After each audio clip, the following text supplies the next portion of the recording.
हाँ सॉरी, तो बीच में थोड़ा सा पर्टर्बेशन आ गया था, तो आगे देखते हैं।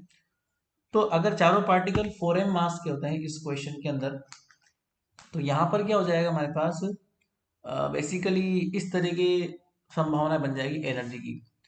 आप खुद सोचो, यहाँ पर जो एनर्जी है आपकी वो डिपेंड कर रही है मास के ऊपर, अंडर एम के ऊपर डिपेंड कर रही है। तो अगर ये सबसे ज्यादा होगा तभी तो एनर्जी सबसे कम होगी, और ये पॉसिबिलिटी आपके पास में यही मिलेगी ऑप्शन बी में, क्योंकि अगर कोई भी पार्टिकल एम मास का मिला तो एनर्जी बढ़ जाएगी। सबसे लोएस्ट एनर्जी आपको तभी मिलेगी जब ये वाली पॉसिबिलिटी अवेलेबल होगी हमारे पास। ठीक है, इस पॉसिबिलिटी के अंदर ही ये काम हमारा हो सकता है कि लोएस्ट एनर्जी आपको मिले। अदरवाइज हर एक पॉसिबिलिटी में आपको नंबर ऑफ पार्टिकल्स, मतलब एनर्जी ज़्यादा मिलेगी इस पॉसिबिलिटी के कंपैरिजन में।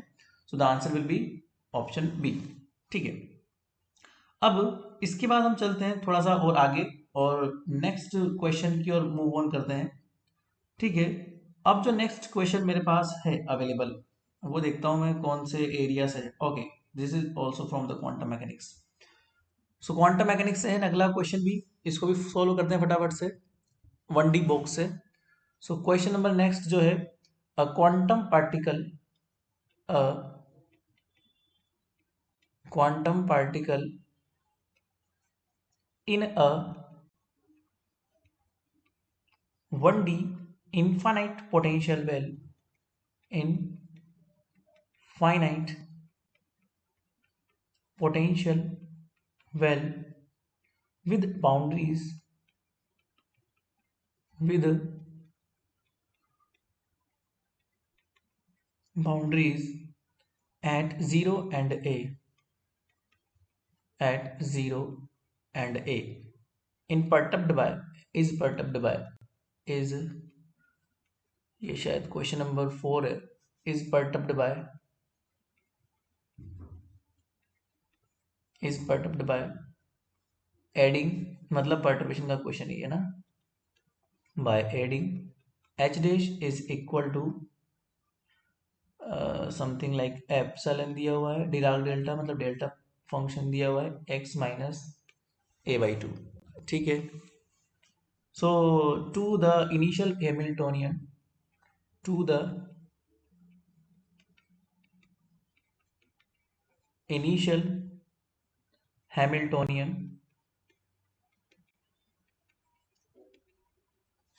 द करेक्शन, इनिशियल मतलब प्योर हैमिल्टोनियन। अब आपको पता है ये 1D बॉक्स का प्योर हैमिल्टोनियन क्या होता है, जो है उसकी प्योर है, मतलब उसकी जो एनर्जी होती है ना, एक्चुअल एनर्जी होती है n square pi square h का डी स्क्वायर अपॉन 2ma²। तो इसके अंदर आप लोगों ने पर्टिफिकेशन लगाया हुआ है। ठीक है ना, अब आपसे पूछा हुआ द करेक्शन, क्वेश्चन ये है, the correction, the correction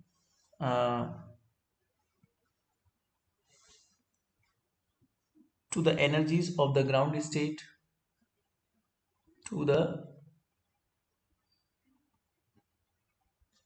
energies of the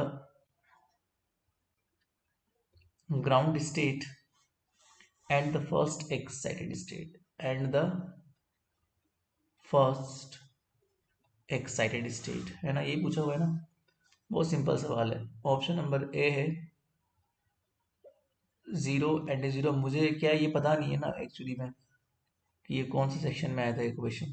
ठीक है, ऐसे क्वेश्चन वैसे सेक्शन बी में आना चाहिए, बट आइजिंग मॉडल का इसलिए पता था कि आइजिंग मॉडल जो होता है ना वो हमेशा सेक्शन सी में ही आता है। उसका ट्रेंड है, उसका सिलेबस में, उसके सिलेबस में ही दिया हुआ है आइजिंग मॉडल सेक्शन सी में, इसलिए वो तो मुझे पता था कि वो सेक्शन सी में आया होगा, और वो बहुत आसान सवाल होता है। तो ये सेक्शन बी में आ सकता है, हो सकता है। पर्टर्बेशन है, वैसे पर्टर्बेशन जो होता है वो सेक्शन सी में आता है, तो ये पर्टर्बेशन का क्वेश्चन है, तो पर्टर्बेशन आपको सेक्शन सी में ही मिलेगा, क्योंकि वो एमएससी लेवल का है, एमएससी लेवल सेक्शन सी में आता है, बहुत आसान है। तो अगर आपको ग्राउंड स्टेट की बात करनी है तो ग्राउंड स्टेट वेव फंक्शन आपको पता ही है, Underwood 2/a sine pi x/a होता है, ये हमारे पास ग्राउंड स्टेट होता है। फर्स्ट एक्साइटेड स्टेट की अगर बात करते हैं तो वो होता है अंडरवुड 2/a साइन 2 पाई x/a। ये फर्स्ट होता है एक्साइटेड स्टेट, सबको पता है, आपको भी। तो अगर आपको परटर्बेशन करेक्शन निकालना होता है ना, तो ग्राउंड स्टेट के अंदर आपको परटर्बेशन करेक्शन अगर निकालना है तो फॉर्मूला तो आपको पता ही है, जीरो से लेके ए जितना परटर्बेशन लगा हुआ है, जहाँ जहाँ लिमिट में लगा हुआ है परटर्बेशन वो लिमिट लगा दो। और ग्राउंड स्टेट में इसलिए ग्राउंड स्टेट, यहाँ पे परटर्बेशन और यहाँ पे ग्राउंड स्टेट। तो नॉर्मली कितना हो जाएगा, 2/a। और डिराक डेल्टा, मैंने आपसे कहा भी था डेल्टा वाले, डिराक डेल्टा वाले सवाल आएंगे आपके, क्योंकि वो इंटीग्रेशन इजी होते हैं, आराम से हो जाते हैं। तो sine square pi x upon a, और यहाँ पे आपको परटिक्यूशन दिया हुआ है epsilon delta x minus a/2 and d x. Epsilon तो कांस्टेंट है, बाहर निकाल सकते हो। So 2 epsilon upon a and integration. So normal सा डिराक डेल्टा वाली प्रॉपर्टी यूज कर लो आप लोग। आपको पता ही है हमेशा यही प्रॉपर्टी यूज में आती है, जिसे बोलते हैं shifting property of Dirac delta. तो आप शिफ्टिंग प्रॉपर्टी काम में ले सकते हो, 2/a। यहाँ लिख दूं मैं साइड में, अगर यहाँ पर कोई लिमिट लगी हुई है और यहाँ पर एफ एक्स है, डेल्टा एक्स माइनस ए है और डी एक्स है, और ये जो ए होता है ना वो इस लिमिट में आता है, तो इसको हम सीधा ही एफ ए लिख देते हैं। तो इसी प्रकार से आप लोग यहाँ पे साइन स्क्वायर सीधा ही pi upon a multiply with x की जगह आप लोग a/2 पुट कर सकते हो। सो ए से π/2 की वैल्यू कितनी होती है, 1 होती है। So the ground state correction energy कितनी हो जाएगी हमारे पास, 2E/a। This is the ground state correction energy. और इसी सिमिलर वे में आप लोग जब करोगे, अब बताओ इसमें आधा मिनट नहीं लगता मुझे करने में, अब तुम लोगों ने पता नहीं कितना मिनट लगाया होगा। तो ये जहाँ तक मुझे लग रहा है जितने भी मैं क्वेश्चन कर रहा हूँ ना सेक्शन सी के हैं, तो ये तो बहुत आसान सवाल है, तो ये तो बहुत जल्दी जल्दी हो रहा है। तो अगर मैं फर्स्ट एक्साइटेड स्टेट की बात करता हूँ तो ये कितना हो जाएगा, नॉर्मली ये हो जाएगा 0 to a 2/a।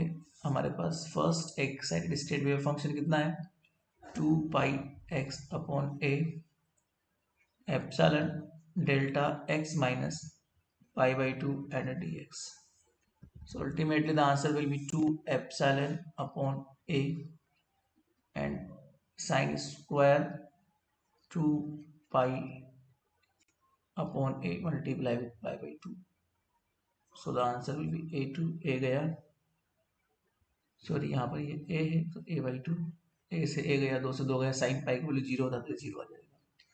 इसका मतलब मेरे पास क्या है, ग्राउंड स्टेट के अंदर अगर मैं करेक्शन निकालूंगा फर्स्ट ऑर्डर करेक्शन तो वो आ रहा है 2a/a, और अगर एक्साइटेड के अंदर मैं करेक्शन निकालता हूँ तो वो 0 आ रहा है। तो answer will be 2E/a and 0। सो 2E/a and 0, option number B. Via कितने ऑप्शन बी आ रहे हैं, ये भी ऑप्शन बी था और ये ऑप्शन ए था, ठीक है, और ये भी ऑप्शन बी था। 4 सवाल किए, उन 4 सवालों में 3 सवालों में तो ऑप्शन बी आंसर आ रहा है। गजब, चलो बढ़िया है। वैसे सबके ऑप्शन सेम नहीं होते, सबके ऑप्शन अलग अलग होते हैं, ठीक है। तो हो सकता है अलग अलग हो, मुझे नहीं पता। मैंने तो ऑफलाइन मोड में एग्ज़ाम दिया था, तो मुझे तो ऑफलाइन का पता है कि होते थे अलग अलग। चलो, जो नेक्स्ट क्वेश्चन है आपका वो शायद दिया हुआ है ट्रेपेजॉइडल का, और ये भी मैंने आपको कहा था कि न्यूमेरिकल एनालिसिस पढ़ के जाना ढंग से, क्योंकि न्यूमेरिकल एनालिसिस जो है वो आपके एग्जाम में अच्छी आती है और बहुत इजी क्वेश्चन आते हैं। तो न्यूमेरिकल इंटीग्रेशंस को मैंने इंपॉर्टेंट लगवाया था आपको, और वही न्यूमेरिकल इंटीग्रेशन से सवाल आ गया आपका ट्रेपेजॉइडल से। और इतना आसान सवाल आता है 5-5 नंबर में। अब देखो कितने आसान सवाल आए। तो ये x और ये एफ एक्स है, एफ एक्स को आप y बोलते हो नॉर्मली, 0, 0.5, 1.0, तो ये इक्वल डिफरेंस है। इक्वल डिफरेंस में हम लोग h निकाल लेते हैं, तो x2 माइनस x1 मतलब xn+1 माइनस xn होता है। तो शुरू की 2 वैल्यू लेके आप निकाल लो फटाफट से, तो ये 0.5 आपको दिख रहा है according to your question. y का वैल्यू दिया हुआ है a0 माइनस 5/4। फॉर्मूला फुट कर दो फटाफट। y की वैल्यू हम जब निकालते हैं ना किसी भी वैल्यू के ऊपर, तो h/2 यहाँ पर आती है फर्स्ट वैल्यू, और यहाँ पर आती है लास्ट वैल्यू, और फिर बीच में आते हैं शायद रिमेनिंग y की वैल्यूज आती है शायद, है ना, 2 के मल्टीप्लाई में। ये होता है फॉर्मूला आई थिंक। इसके बाद में आपको ये दिया हुआ है एक्चुअली में क्वेश्चन के अंदर कि आई इज इक्वल टू, ये फॉर्मूला अप्लाई करना है, पहली बात तो ये फिक्स हो गया, ठीक है। और आपसे बोला है क्वेश्चन के अंदर एक इंटीग्रेशन है जो 0 से लेके 1.5 के बीच में है, और वो तो आपको लिमिट में दिख ही रहा है, देख लो एक्स की लिमिट कितनी लगा रखी है, 0 से 1.5, और ये एफ एक्स डी एक्स है जो मैंने वाई माना हुआ है, इसको आप ऐसे ही बोल सकते हो 1.5 वाई डी एक्स होता है, ऐसा होगा। Evaluate bye the trapezoidal rule is 5/16, इसको इवेल्यूट किया और ऐसा बोला गया कि ये हमारे पास 5/16 आ रहा है अकॉर्डिंग टू योर क्वेश्चन, ऐसा बोला। मैं पूरा नहीं लिख रहा, टाइम वेस्ट होगा आपका, आपको पता ही होगा क्वेश्चन तो बस इतना सा लिखा हुआ है, evaluated by the trapezoidal rule is 5/16, so then find the value of a, तो ए का वैल्यू फाइंड करना है, ये फॉर्मूला होता है, ये आपको 5/16 दिया हुआ है, सोल्व कर लो, बहुत आसान सवाल है। तो ये आपको दिया हुआ है 5/16 इज इक्वल टू h/2, मतलब 0.5/2, and first value and the last value of y, sorry y का फर्स्ट वैल्यू कितना है, 1 है, तो first value of y is 1 and the last value of y is 5/4 plus 2 multiply with the remaining values, so 2 multiply with the remaining values मतलब a plus 0, ठीक है, ये y की रिमेनिंग वैल्यूज होगी। अब सोल्व कर लो, बताओ इसमें क्या था, 5 नंबर में आराम से सोल्व हो रहा था। तो ये पॉइंट हटेगा तो यहाँ पर 10 लग जाएगा, फिर 5 से 5 कट जाएगा, आराम से सोल्व कर लो, इससे कट जाएगा 8 टाइम्स, ठीक है, ये इससे 8 टाइम्स कट गया, ठीक है ना। और फिर उसके बाद में ये आगे अगर आप सोल्व करते हो इसको तो इजीली ये यहाँ से कट जाएगा 4 टाइम्स और ये कट जाएगा 5 टाइम्स, सो द नीचे अगर आप आओगे तो ये आपको हो जाएगा 5/4, इधर सोल्व करो तो 4 माइनस ये कितना हो गया, -1/4, ठीक है, प्लस 2a, और सोल्व करो इसको, सो 2a इज इक्वल टू कितना हो गया मेरे पास, ये इधर जाएगा तो कितना हो गया 6/4, दैट इज 3/2, ठीक है। तो और इसके बाद में जो है ये a की वैल्यू आपको निकालनी थी ना, तो ये a इज इक्वल टू 3/4 आ गया, आई थिंक ये गया। और ये जो क्वेश्चन था ना, इसमें कुछ ऑप्शंस भी आपको दिए हुए हैं, अब कुछ क्या 4 ही दिए होंगे, हमेशा 4 ही तो आते हैं ऑप्शन, तो जो ऑप्शंस आपको दिए हुए थे वो भी देख लेते हैं। ऑप्शन नंबर ए था 3/4, ऑप्शन नंबर ए ही था 3/4, ऑप्शन नंबर ए था 3/4, ऑप्शन नंबर बी था 7/4, एंड ऑप्शन नंबर सी था 7/8, पता नहीं क्या था ऑप्शन पर, हाँ जो भी थे आप देख लेना, ये 19/24, इसका आंसर आएगा 3/4 जो भी है, ठीक है। ये वाला इस तरह का क्वेश्चन आपके एग्जाम में था, ठीक है। सो देखिए, कुल मिला के आपके 5 सवाल हो गए आज, और चलिए आज इतना ही करते हैं, एक वीडियो में लंबा हो जाएगा, फिर बाकी रिमेनिंग क्वेश्चंस मैं अगली वीडियो में डालूंगा पार्ट 2 के अंदर। तो फर्दर 5 क्वेश्चंस जो हैं, आगे के 5 सवाल मैं आपको नेक्स्ट वीडियो में समझा दूंगा कैसे करने हैं, आप लोग चेक करते रहना कि कैसे कैसे आपके क्वेश्चन सही गए थे, तो बहुत आसान सवाल थे, आगे भी आसानी होंगे। और बाकी आपको लाइव इंटरेक्शन के लिए बताई दिया मैंने अनअकैडमी प्लस, तो आप लोग ज्वाइन कर सकते हो Unacademy plus. Thank you so much, bye bye.